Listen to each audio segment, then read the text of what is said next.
Derby County have an injury crisis, and that means that we need players in the building ASAP. After losing Curtis Nelson to an ACL injury, which looks to keep him out until around September, October, we then lost Kane Wilson last night, and that's where this link comes from. 27-year-old Timothy Fosu Mensah. He's currently a free agent after leaving Bayer Leverkusen. He's been offered around to a number of championship clubs. Stoke, Swansea and Derby County seem to be the clubs on the list, according to Darren O'Whitcoop.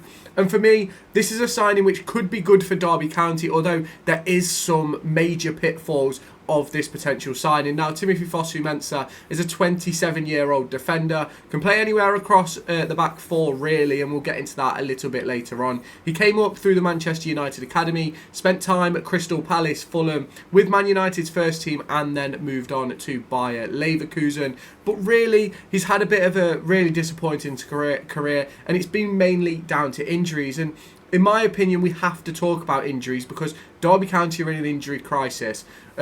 Obviously, Kane Wilson now unavailable, Curtis Nelson unavailable, Cashin, who knows if he's going to be available, and we can't have another defender who is not going to be available for Derby County. Now, I completely understand that we need bodies, we need numbers in the door, and quick. But for me, I just can't see this one being a smart play by Derby County. I'm obviously happy to be proven wrong and for this deal to go ahead and do well, because we do need bodies in the door. And if he can come in and play 10, 15 games towards the back end of the season, get Wilson back fit, bring in another centre-half maybe, I think it would be massive for Derby County. Now, I spoke over on TikTok and Twitter and things like that about Erin Cashin and his potential deal to Brighton, and for me, I don't necessarily think it's a bad thing if he was to go for the right fee, because we could go and get players who could grow this club further down the line. Now, looking a little bit deeper into Timothy Fosu Mensah, as mentioned, he's 27 years old, stands at 1.85 metres tall.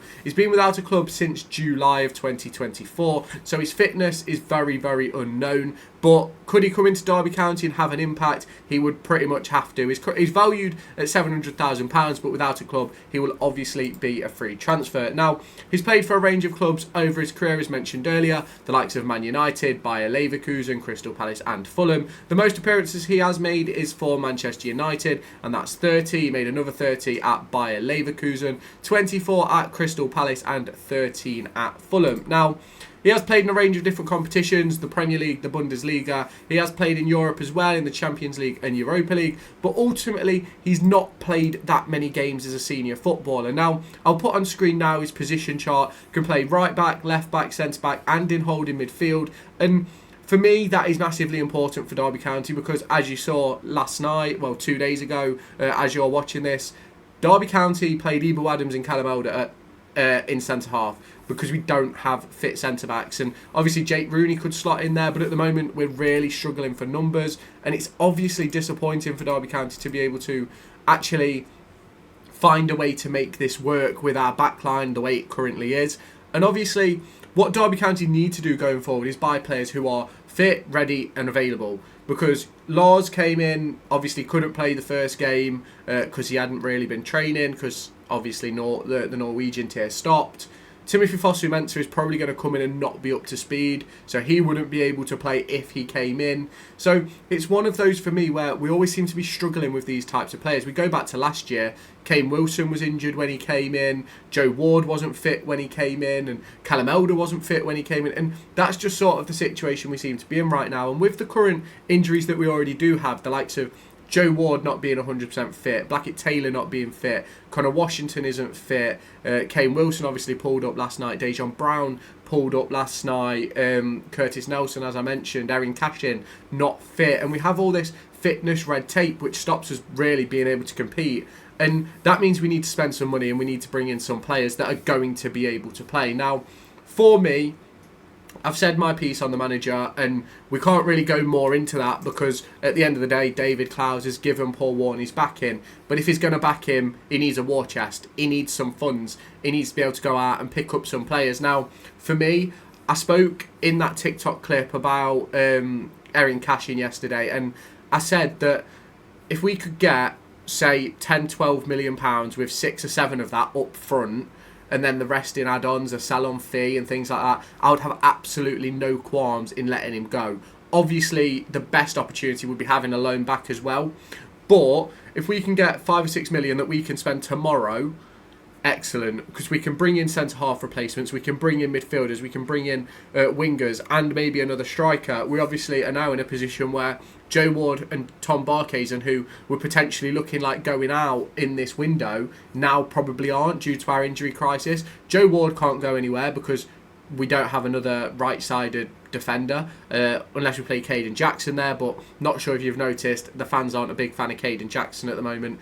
Ultimately, in my opinion, I don't think he's a winger. I think he needs to play in a two-striker set with a target man, essentially, where he can do all the running in behind. The target man picks up the ball and the loose pieces and things like that.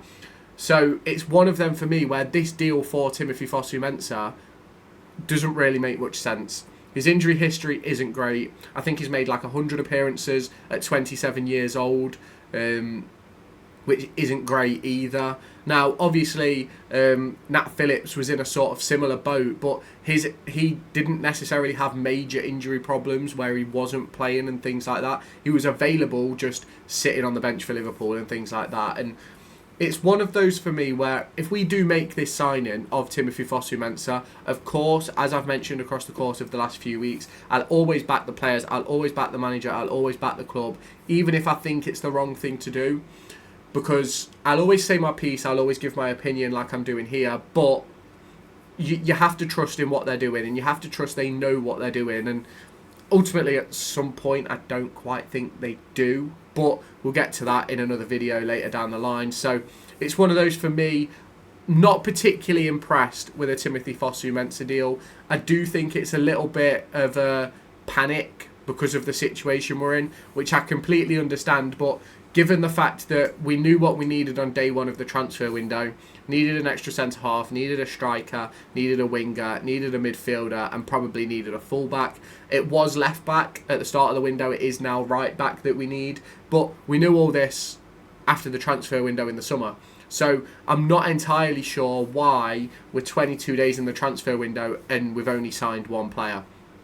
I understand budget issues and things like that, and I understand you have to wait for pieces to fall in place in January, but other teams have been making signings, other teams have been doing what they need to do, and we just haven't yet. And it's disappointing because at the end of the day, I'll put a picture of the depth chart up at this point of the video, because our depth at the minute, I'll have injuries one side, doubts on the other side, and obviously the squad that we do actually have, because we're in a proper pickle at the moment. And don't get me wrong, I'm not Paul Warne's biggest fan, but we're in a situation now where even if we had another manager, I'm not necessarily saying another manager wouldn't be able to get more out of the players we currently have, but I do believe other managers would also struggle in this position, which is ultimately why I'm so angry at the position we're in and why I spoke so freely I did a couple of days ago about Paul Warne, David Clowes, Stephen Pearce and all of that, because I do think we've put ourselves in a shit position, and I do think it's self-inflicted given the people that we have running the football inside of the club. And we will just have to see how that goes. But depth-wise, I don't think we have a fit centre-half at the moment, with Cashin and Rooney not essentially fit to start. Fozzie isn't a centre-half, although yes, he can do well there. He isn't a centre-half. We now don't have a fit right-back. In midfield, we've got a half-fit Tomo, and we've got Kenzo, who is going to run out of steam eventually. Marcus Harness, who we all know is a bit hit and miss, and then obviously you go to the forward line. Nat isn't fit. Mendes-Lang is not fit.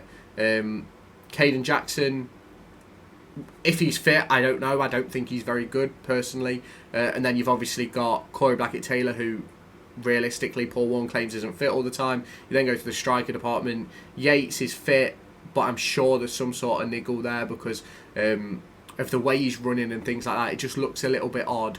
You then go on to Lars, who also isn't up to speed yet. You've then obviously got Dejon Brown, who's injured, and Connor Washington, who's injured. So we're in a little bit of a pickle at Derby County. Let me know your thoughts down in the comments. If you have not done so already, make sure you hit that subscribe button and turn on that notification bell to stay tuned for all of my latest Derby County content. Hit the like button as well, and I'll catch you in the next one.